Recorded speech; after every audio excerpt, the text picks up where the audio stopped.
Welcome to study 24 Udaipur. आज के इस वीडियो में हम बात करने वाले हैं राजस्थान कर्मचारी चयन आयोग द्वारा हाल ही में संगणक भर्ती परीक्षा 2021 के लिए जो नोटिफिकेशन जारी किया गया है, उसके बाद में आयोग के द्वारा जो सिलेबस है उसको भी जारी कर दिया गया है।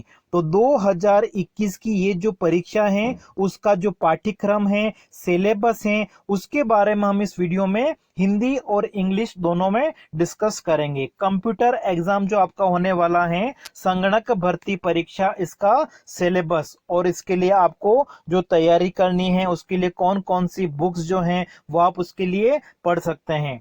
तो सबसे पहले अगर हम बात करें तो ये जो आपकी परीक्षा होने वाली है, इसमें आपके 100 मार्क्स का पेपर होगा, जिसको दो पार्ट में डिवाइड किया गया है।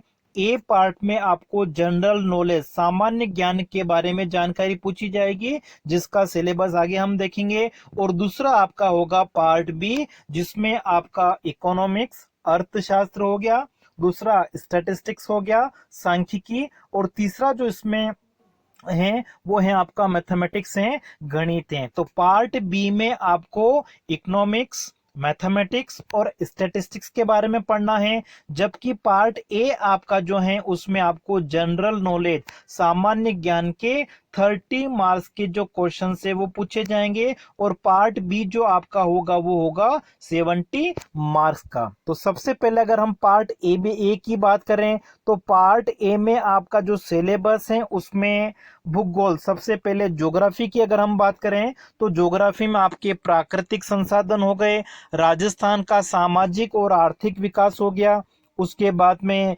राजस्थान के प्रमुख भौतिक विभाग कौन कौन से हैं, यहाँ की वनस्पति, मृदा, प्राकृतिक संसाधन जिसमें खनिज हो गया, वन हो गया, जल हो गया, पशुपालन है, फिर उसके बाद में वन्य जीव हो गए, उनका जो संरक्षण है, पर्यावरण संरक्षण है, प्रमुख सिंचाई परियोजनाएं कौन कौन सी है राजस्थान की, राजस्थान में हस्तशिल्प के बारे में, फिर राजस्थान सरकार की प्रमुख विकास योजनाएं, कार्यक्रम, स्कीम जो चलाई जा रही है वो कौन कौन सी हैं, और राजस्थान में ऊर्जा के जो संसाधन हैं, और फिर राजस्थान की जनसंख्या। तो ये आपका ज्योग्राफी वाला जो पार्ट है उसका सिलेबस है। आप चाहें तो साथ साथ में अगर इसको लिखना चाहे तो लिख सकते हैं। दूसरा जो पार्ट हमारा वो है हिस्ट्री का है। हिस्ट्री में आपका हिस्ट्री हो गया, कल्चर हो गया और हेरिटेज हो गया, इसको इंक्लूड किया गया है। राजस्थान का इतिहास, संस्कृति और विरासत, इसमें आपको राजस्थान के इतिहास के बारे में जानकारी होनी चाहिए। इसमें प्रसिद्ध ऐतिहासिक और सांस्कृतिक स्थल कौन कौन से हैं, लोक साहित्य हो गया, लोक कला हो गया, लोक नाट्य हो गया, देवी देवता, लोकगीत, लोक नृत्य, त्योहार एवं मेले, वस्त्र आभूषण, प्रसिद्ध किले कौन कौन से हैं, मंदिर और हवेली, राजस्थान के प्रमुख संत कौन कौन से हैं, राजस्थान में चित्रकला के विभिन्न स्कूल कौन कौन से हैं, प्रमुख पर्यटक स्थल एवं पुरातत्व संरक्षण। तो ये जो सिलेबस है, राजस्थान लेवल के जितने भी कंपटीशन एग्जाम होते हैं उसमें से आप कोई सी भी बुक पढ़ सकते हैं, जिसमें आपका ये जो सिलेबस है, ज्योग्राफी वाला पार्ट है, हिस्ट्री वाला पार्ट है, वो आपको सभी बुक्स में मिल जाएगा। फिर उसके बाद में कुछ आपको करंट के बारे में भी जानकारी होनी चाहिए। करंट जो है आपको राजस्थान और भारत दोनों का पूछा जा सकता है। और फिर जो सूचना प्रौद्योगिकी और संचार का क्षेत्र है उसमें क्या क्या विकास हुआ है उसके बारे में आपको जानकारी होनी चाहिए। दूसरा जो पार्ट आपका बी है उसमें सांख्यिकी, अर्थशास्त्र और गणित को शामिल किया गया है। इसमें सबसे ज्यादा जो फोकस किया गया है वो आपका सांख्यिकी, स्टैटिस्टिक्स के ऊपर है, उसके बाद में इकोनॉमिक्स है, और फिर मैथमेटिक्स के बारे में भी आपको कुछ जो जनरल चीजें होती हैं उनके बारे में जानकारी होनी चाहिए।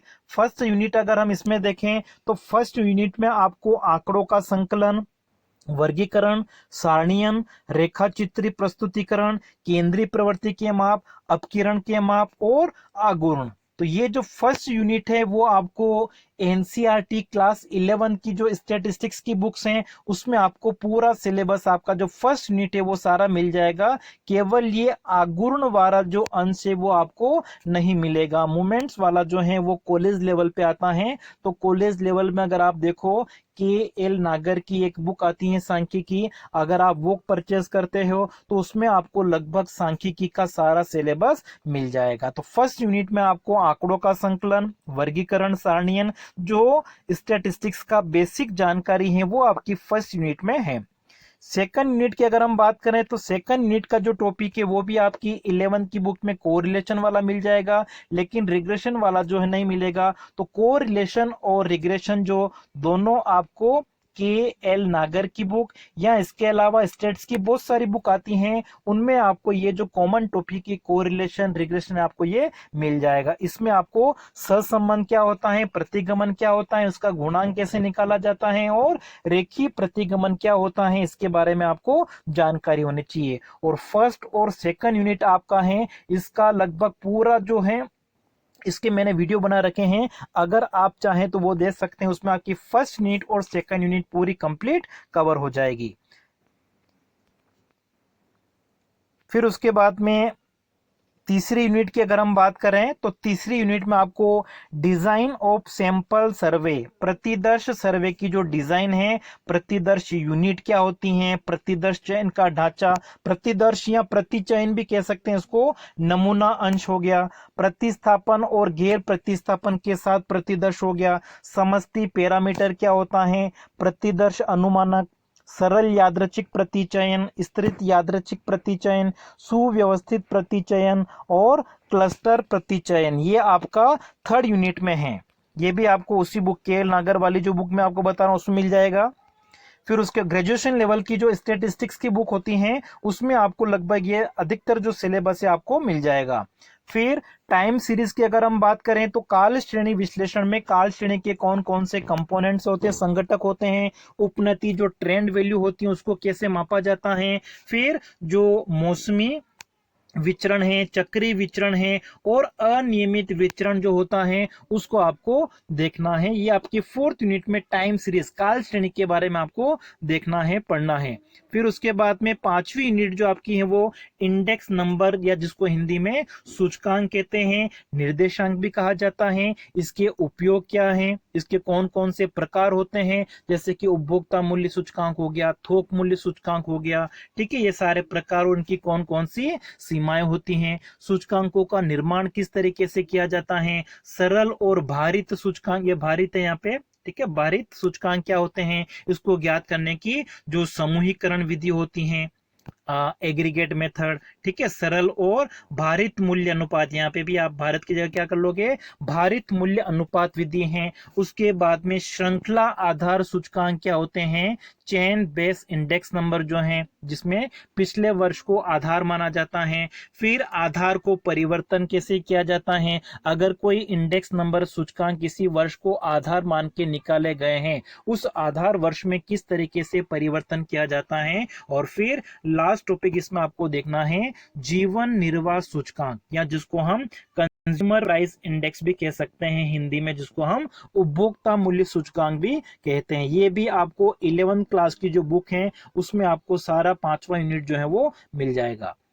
फिर उसके बाद में छठा जो टॉपिक है जीवन समंकों के बारे में है, जीवन समंकों का संकलन किस तरीके से किया जाता है, मृत्यु दर और प्रजनन दर की जो गणना है वो किस तरीके से की जाती है, जनसंख्या वृद्धि के बारे में आपको छठे यूनिट में देखना है।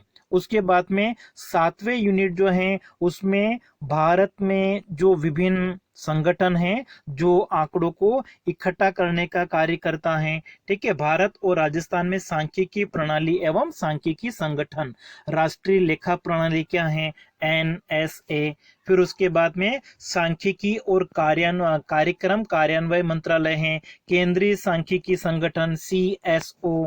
फिर NSSO राष्ट्रीय प्रतिदर्श एवं सर्वे संगठन जिसको हाल ही में एक कर दिया गया है, केंद्रीय सांख्यिकी संगठन CSO और NSSO दोनों को मिला के एक कर दिया गया है। भारत के रजिस्ट्रार जनरल हैं, नीति आयोग हैं, भारतीय रिजर्व बैंक है, निदेशालय अर्थशास्त्र और सांख्यिकी राजस्थान, इनके द्वारा विभिन्न प्रकार के जो समंक हैं वो समय समय पर जारी किए जाते हैं, तो उसके बारे में आपको पढ़ना है। है। तो फर्स्ट जो 7 यूनिट है वो आपकी स्टैटिस्टिक्स की हैं, सांख्यिकी की हैं। उसके बाद में आपकी जो 8वीं और 9वीं यूनिट है उसमें आपको अर्थशास्त्र के बारे में पढ़ना है। इसमें आपको अर्थशास्त्र की जो अवधारणाएं हैं, जैसे कि मांग का नियम हो गया, पूर्ति का नियम हो गया, मांग और पूर्ति की लोच क्या होती हैं, मांग का पूर्वानुमान, डिमांड फोरकास्टिंग क्या होता है, विभिन्न बाजारों में कीमत का निर्धारण, पूर्ण प्रतियोगिता, एकाधिकार बाजारों में कीमत का निर्धारण कैसे होता है, राष्ट्रीय आय की अवधारणा आपको पढ़नी है। फिर आर्थिक वृद्धि और योजनाओं के बारे में, इन्फ्लेशन, मुद्रास्फीति के बारे में आपको जानकारी होनी चाहिए। फिर मुद्रा, बैंकिंग एवं वित्तीय समावेश, money banking and financial inclusion है। इन टॉपिक को आपको अर्थशास्त्र में पढ़ना है। उसके बाद में जो 9वीं यूनिट है उसमें आपको इकोनॉमिक्स जो है वो राजस्थान के बारे में जानकारी होनी चाहिए। राजस्थान की अर्थव्यवस्था, कृषि, उद्योग, पशुपालन, आधारभूत संरचना का विकास, ठीक है, वित्त हो गया आपका, राजस्थान की आय के बारे में, गरीबी, बेरोजगारी, मानवीय विकास, इन सभी के बारे में आपको जो आर्थिक सर्वे आता है, वर्तमान समय का जो आर्थिक सर्वे है वो आपको पढ़ना है। और जो मुख्य समस्याएं हैं, गरीबी हैं, बेरोजगारी हैं, इनके बारे में आपको देखना है। फिर 10वीं यूनिट की अगर हम बात करें तो 10वीं यूनिट में मैथमेटिक्स, गणित से संबंधित आपको जो जनरल नॉलेज होता है, दशमलव, भिन्न क्या होते हैं, प्रतिशत हो गया आपका, अनुपात हो गया, औसत, सरल एवं चक्रवर्ती ब्याज क्या होता है, वर्गमूल को किस तरीके से ज्ञात किया जाता है, ये बेसिक नॉलेज आपको मैथमेटिक्स का होना चाहिए। और फिर अंतिम यूनिट जो आपकी सिलेबस में इंक्लूड की गई वो कंप्यूटर की बेसिक जानकारी है। MS वर्ड के बारे में हो गया, MS Excel, power presentation, internet की सामान्य जानकारी, ये सारा आपको कंप्यूटर का बेसिक नॉलेज से संबंधित क्वेश्चंस भी आपको पूछे जाएंगे। तो इस वीडियो में हम इतना ही।